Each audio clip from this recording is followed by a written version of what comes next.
चलो यहाँ से मैराथन की अगली सीरीज स्टार्ट करते हैं और इसमें क्या देखेंगे उसके आगे, ठीक है, सॉइल के आगे।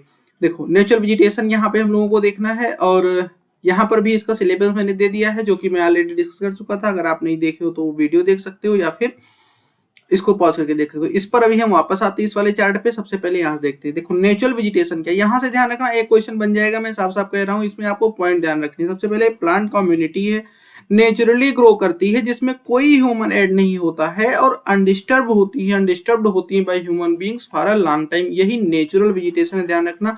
और इसीलिए इसको जो है ना, इसीलिए इसको वर्जिन वेजिटेशन भी बोलते हैं, ठीक है। अब आप लोगों से अच्छा वर्जिन कौन समझेगा।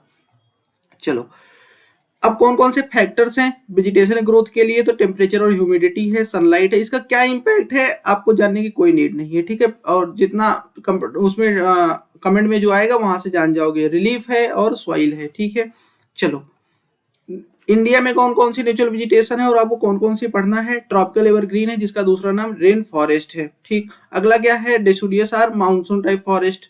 फिर ट्रॉपिकल डेजर्ट और माउंटेन फॉरेस्ट और टाइडल आर मैंग्रोव फॉरेस्ट, ठीक। तो ये 5 टाइप के फॉरेस्ट आपको इस पे पढ़ना है, ठीक है। इनको हम किन किन टॉपिक में देखेंगे, इनका क्लाइमेटिक कंडीशन क्या क्या है, इनकी कैरेक्टरिस्टिक्स कौन कौन सी इनकी वेजिटेशन की, और एनवायरनमेंट से कैसे रिलेट इनका रिलेशन है, किस तरीके से अडाप्ट करते हैं, इसमें ट्रीज कौन कौन से हैं, उन ट्रीज के यूजेस क्या है और कहाँ कहाँ ये पाए जाते हैं, ठीक है। चलो सबसे पहले हम लोग देखें ट्रॉपिकल एवरग्रीन या रेन फॉरेस्ट को। एवरग्रीन का मतलब क्या होता है कि ये फॉरेस्ट हमेशा हरे रहते हैं, ठीक है। कभी भी एकदम से ये अपने पूरा फॉरेस्ट एक टाइम पे बेयर नहीं होता, लाइक डिसोडियस, ठीक है। इसलिए रेन फॉरेस्ट को क्यों कहते हैं, क्योंकि थ्रू आउट द ईयर यहाँ पे रेन होती है और हैवी रेन होती है। देखो एबव 200 सेंटीमीटर रेन होती है, हाई टेम्परेचर होता है यहाँ पे, ठीक है। इनकी कैरेक्टरिस्टिक्स क्या है, इनके जो ट्रीज हैं वो 60 मीटर या एबव ग्रो करते हैं। थिक और विगोरस ग्रोथ होती है इनमें। कई तरीके के ट्रीज होते हैं, ठीक है, बहुत सारी इसमें स्पीसीज होती हैं, जिसमें आपके ट्रीज हैं, श्रब्स पाए जाएंगे, क्रीपर्स होंगे, और इस तरीके से ये सब मिला के इनको मल्टीलेयर स्ट्रक्चर देते हैं। पूछा जा सकता है आपसे कि कौन सा फॉरेस्ट इसकी मल्टीलेयर स्ट्रक्चर्ड होती है, ठीक है, तो एवरग्रीन की होती है। No definite time to set leave set करने का कोई डेफिनेट टाइम नहीं है, और इसीलिए ये क्या है, एवरग्रीन है। So such forest appear green, floor appear green, ठीक है।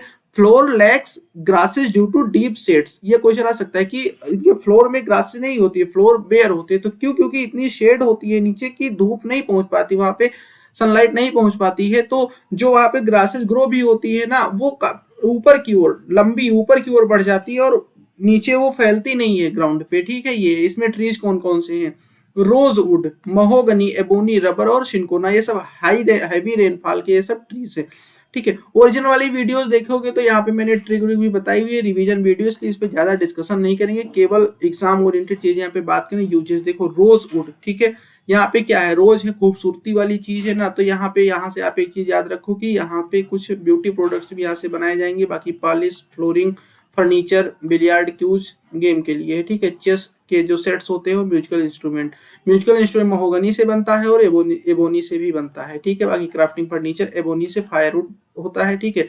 एबोनी खास बात ये है कि ये अगर वेट भी है तो भी ठीक ठाक जलती है। रबर से लैटेक्स निकाला जाता है, ठीक है, जिससे बाद में स्लीपर, टायर और जो है इंसुलेटर्स, बहुत सारी चीजें बनती है। सिनकोना जो है मेडिसिनल प्लांट है, कुनैन इससे निकाली जाती है, जो कि एंटी फीवर है, मलेरिया की इलाज में काम आती है। अब एरिया ऑफ एक्सटेंशन देखो कहाँ कहाँ पाए जाते हैं, ठीक है। ये सब हैवी रेन वाले रीजन है, आप देख रहे हो यहाँ पे हैवी रेन होती है, वेस्टर्न कोस्ट है, हैवी रेन होती है ना, तो उन सब जगह पे ये पाई जाती है, ठीक है। स्टेट्स के नेम आपको पता ही है, इसको केवल ये इमेज माइंड में बिठा लो, बस आपका आंसर वहां पे हो जाएगा। दूसरा टाइप का आपका जो फॉरेस्ट है और डिसोडियस और monsoon type of forest. Monsoon type और डिसोडियस एक ही फॉरेस्ट के नेम है।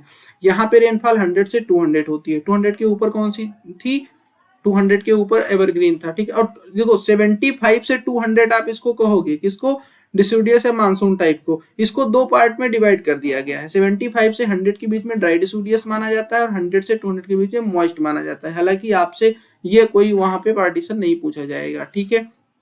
इसमें सीजनल टेम्परेचर पाए जाते हैं, हॉट समर्स एंड कोल्ड वेदर्स, ठीक है, जैसा कि आप जान ही रहे हो। इनकी कैरेक्टरिस्टिक्स क्या है, एक पर्टिकुलर सीजन में अपने लीव्स को शेड कर देते हैं, ठीक है, लॉन्ग ड्राई सीजन की वजह से। इंडिया का सबसे ज्यादा एरिया कौन कवर करते हैं, यही कवर करते हैं, ठीक है। इसके ट्रीज कौन कौन से हैं, इसमें सैंडलवुड पाया जाता है, टीक, साल, बम्बू, नीम, पीपल, ठीक है। रोजवुड इसमें भी पाया जाता है, शीशम, ये सब यूजेस क्या है। सैंडलवुड का क्या यूज है, handicraft, beauty product, medicinal purpose के लिए भी। सैंडलवुड का हिंदी मीनिंग चंदन होता है, ठीक है। टीक का हिंदी मीनिंग सागौन होता है, तो फर्नीचर के लिए, फ्लोरिंग के लिए और बोट की डेक बनाने के लिए। बम्बू पेपर मेकिंग में सबसे ज्यादा यूज होता है, इसके अलावा कंस्ट्रक्शन पर्पज में और हैंडीक्राफ्ट में, ठीक है, यानी जो टोकरी सोकरी बनाई जाती है।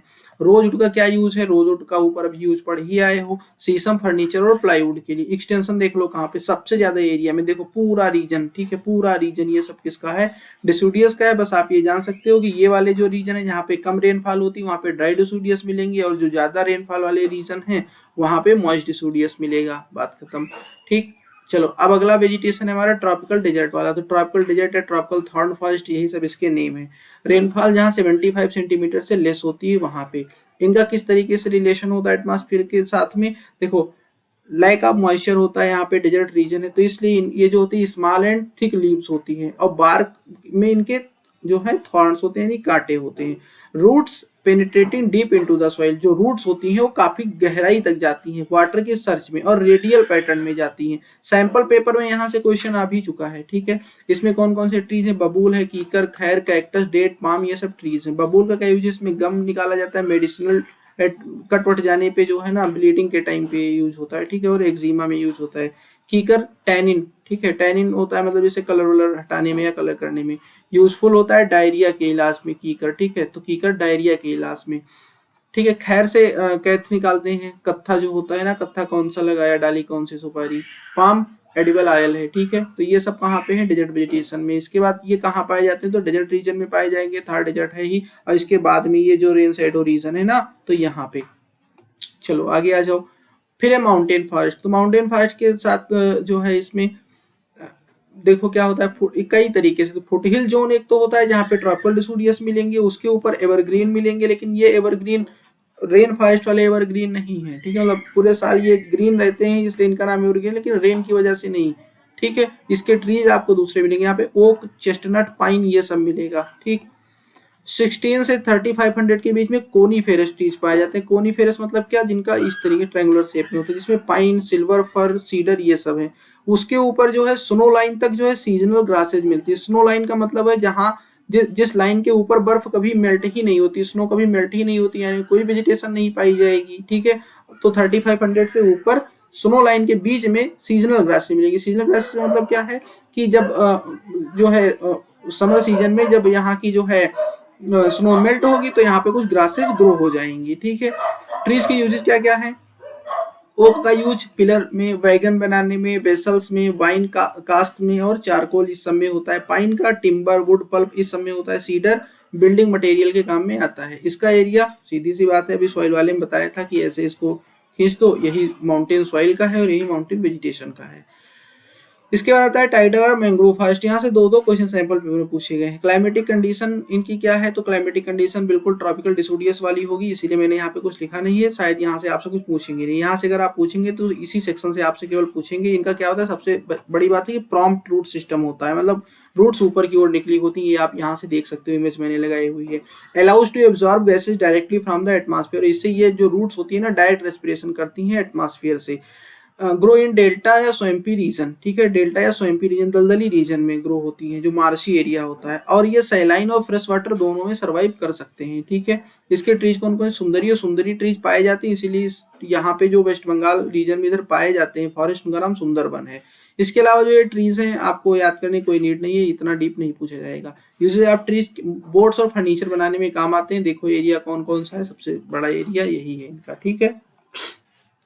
चलो अब यहाँ पे वेरियस मेथड्स फॉर कंजर्वेशन, ठीक है, फॉरेस्ट की कंजर्वेशन, बस इतनी ही चीज पूछी गई है। सोशल फार्म और एग्रो। सोशल फार्मिंग याद रखो, of the people, by the people, for the people. Sample paper में सोशल फॉरेस्ट से क्वेश्चन आया है, जहाँ पे ऑप्शन में सीधी सीधी ये वाली लाइन लिखी है कि the management and protection of forest and afforestation on barren lands with the purpose of helping in the social development, ठीक है।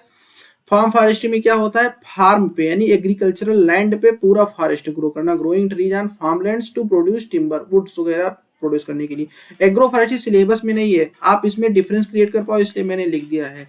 फार्म फॉरेस्ट्री मतलब पूरे एरिया में जो है फॉरेस्ट ग्रो करना, और एग्रो फॉरेस्ट्री का मतलब ये है कि बीच में हमारी क्रॉप्स हैं और साइड साइड में हमने क्या ट्रीज लगा दिए हैं, ये एग्रो फॉरेस्ट्री होती है। ठीक है, ये वाला जो है ये बना हुआ है सारा टाइम रिवीजन के लिए, आप इसको चाहो तो रीड कर सकते हो, आपके टेलीग्राम पे जो है ये पीडीएफ अवेलेबल है। ठीक है, और थर्ड वाली मैराथन, इसका जो थर्ड पार्ट है वाटर रिसोर्स से होगा। बेटा एक बार में हम वीडियो नहीं रिकॉर्ड कर पा रहे हैं, इसके लिए सॉरी, और लाइव भी नहीं आ पा रहे हैं क्योंकि इंटरनेट की भी प्रॉब्लम है, और पता नहीं क्यों लॉन्ग टाइम ओबीएस वर्क करने से ये हैंग कर जा रहा है। आप सारे लोग समझोगे, फिर भी मैं आपको सब कुछ दे रहा हूँ। ठीक है, थैंक यू एवरीवन।